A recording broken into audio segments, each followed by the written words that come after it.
Alright, ladies and gentlemen, welcome back to the channel. Today we got another Raiders video for you. If you like daily Raiders content, you haven't already, be sure to hit that subscribe button. It is greatly appreciated. I appreciate all the support you guys have been showing me all off season. Very excited to continue covering this team. So in today's video, since it is 4th of July weekend's over, hope you guys all had a very blessed and safe 4th of July weekend. Bro, like, we're so close. We're so close to football.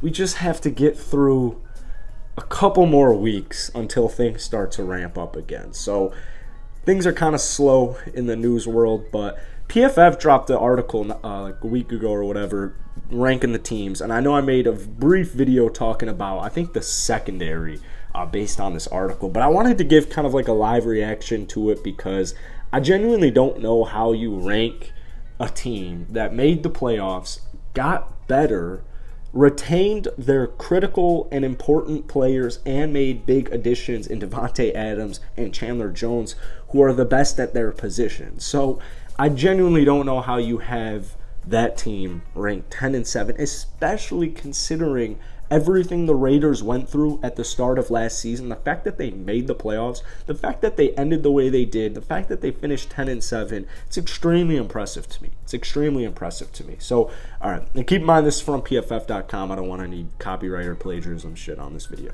So, biggest strength. The Davante Adams addition gives the Raiders passing attack the receiver that it was really missing. Fact.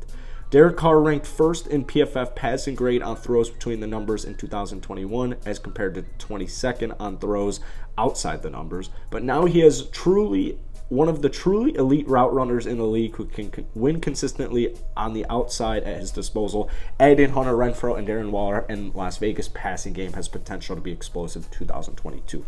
I don't think so. That was their strength, by the way, the article, the strength as far as passing game. Passing game is the Raiders' strength. I agree fully. I agree wholeheartedly that the Raiders' passing game is going to be monstrous this next season, man. If you've been watching my videos this offseason, you know my thoughts. Davante Adams is and has been the best wide receiver in the league for a while now, might I add you. Hunter Renfrow, I genuinely don't know if you can have a more consistent player in the slot than Hunter. I genuinely don't know if you can. I mean, Hunter Renfrow, not only did he have a phenomenal 100-plus catch year last year, bro, you add in Davante Adams' red zone threat, you bring in a healthy Darren Waller red zone threat, Hunter is going to be open so much more than he was last season. Obviously, yards after catch, just separation. Like, Hunter is everything you want in a receiver. Darren Waller, if he can just stay healthy, this is one of the best tight ends in the league. He's literally one of the best top 5 undisputed tight ends in the league when he is healthy. I mean, if Darren can literally just get to the end of the season, stay healthy, this Raiders offense, I know they struggled with red zone touchdowns last season. You're not going to have that issue. Not only about the offensive line improvement, we'll talk about that here in just a minute, but all the threats now. I mean, all the threats, Josh Jacobs, Kenyon Drake, a great passing back. Zeus, Zamir White. I'm excited about Zamir White. He might be the future running back of the Las Vegas Raiders. Then obviously Josh Jacobs, just a solid, consistent runner. So all in all, their offense is extremely talented. All right, biggest weakness. The counter argument to the explosive passing game argument above is that the Raiders didn't do much to improve Carr's pass protection this offseason. The right side of Las Vegas offensive line allowed more pressures than any other right guard and tackle duo in the NFL in 2021 with 124. That's a lot. And there's a chance that the Raiders run things back with Alex Leatherwood and Brandon Parker in those spots again. So that's not going to happen, in my opinion. First off, here's my thought on the offensive line right now with the Raiders. If the Raiders find a genuine issue, if they have a genuine issue or concern, and we're seeing it, with mini camps, with preseason coming up, they're going to address it. All right? If the Raider coaching staff and the Raiders' new scheme, if they have a concern, if they have a worry, a move will be made. So that is why I have zero issues and I have zero concerns heading into this upcoming season as far as the offensive line goes, because I trust them. I trust the new coaches. I trust who they have already on their team. Brandon Parker won't be in the same spot this year because it's going to be Dylan Parham. The fact that the Raiders were able to draft in the 3rd round an offensive lineman who can play all 5 positions is beyond me how he was still on the board. It's beyond me. So Dylan Parham, I'm throwing him at right guard. That is what I see is most likely. They actually have the preview depth chart. That's what they have too. So what's the fucking issue? They got Colton Miller at left tackle, who's a G.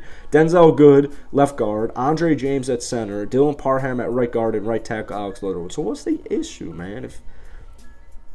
I guess there's a chance. Whatever.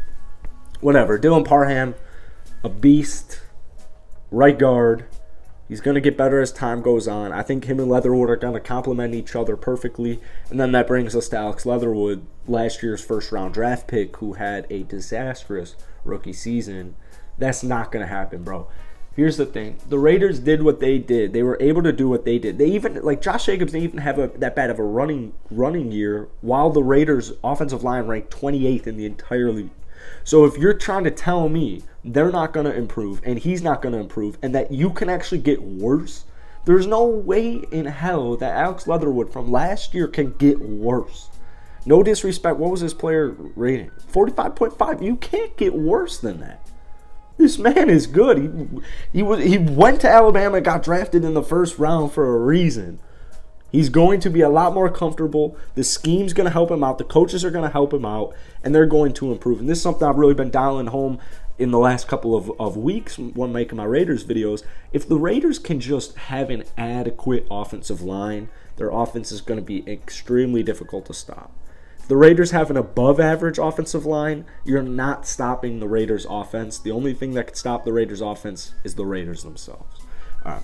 X Factor. The Raiders secondary stands out. Ooh, I kind of like the sound of this. If you've been watching these videos, you know how I think about that Raiders secondary. I'm very excited about it. The Raiders secondary stands out as one of the weaker positional groups of this roster, but there are also several younger players who could outperform expectations. 4th-year cornerback Trayvon Mullen Jr. falls under that category. Mullen missed the majority of last season with a right foot injury, but he had a 73.9 PFF coverage grade in the first 3 games of the season after ranking 7th among quarterbacks with 11 pass breakups in 2020. There's at least some reason for optimism heading into this season. I agree fully, and once again, I still don't really, even with the weaknesses and the X factor, I still don't really get how you classify the Raiders roster as 21st.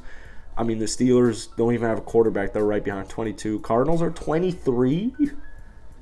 Are the Cardinals about to fall off a cliff, to my knowledge? I mean, I know I'm not like an NBA I know I'm not an NFL analyst and expert, but these seem a little whack. My thoughts on the secondary are this, and here's the projected depth chart. Trayvon Mullen Jr., new addition Rock Ya-Sin, Nate Hobbs, literally 79.4 PFF grade last season. Nate Hobbs is super underrated. Trayvon Moehrig and Duron Harmon. Maybe Abrams gets in there. I'm not quite sure exactly what the secondary look like, but here's my thoughts. I think that they're pretty deep at the safety position, and I think that they are 100% trending in the right direction. I mean, as the article kind of points out, if Trayvon Mullen Jr. can just stay healthy, he's a huge, huge piece to it. Rock Ya-Sin, he had a 69.9 PFF grade last season, so he's really good. And he's very young as well. He's from the Falcons. And then Nate Hobbs. I mean, this is a cat I've been talking about for a while now. Just any chance I get how big I am on Nate Hobbs. I'm thinking Raiders fans feel the same way because this guy is so below the radar to me. He's so below the radar to me. Trayvon Moehrig, I made a whole video about this cat not too long ago because this guy played every game last season, gave up. I forget the exact stat, man. I can't remember what it was, but there was a crazy. Oh man, that's gonna be a pain in the ass. There was a crazy stat. It was like he didn't give up a touchdown in coverage, or it was something like that. 7 of 30 or whatever. I'm gonna stop because it's getting. I'm confusing myself. Trayvon Moehrig is extremely underrated as well for his age. So I think the cornerbacks, the safety position for the Raiders, I think what it boils down to are they're already solid. I think that they're average enough. And if a couple things can just go their way, if injuries can go their way and their players just continue to develop and progress, they're going to take a huge leap. I made a video saying some article had them ranked like as the 29th or 30th worst secondary in the league. And that didn't make any sense to me either. So none of this makes sense to me. Does this make sense to anybody, this disrespect? I genuinely don't understand it. That's it for today, though, man. If you enjoyed it, hit the like button, hit that sub button. If you have anything you want me to cover specifically, feel free to drop a comment down below. Hope you guys have a good day, and I'll see you tomorrow. Peace.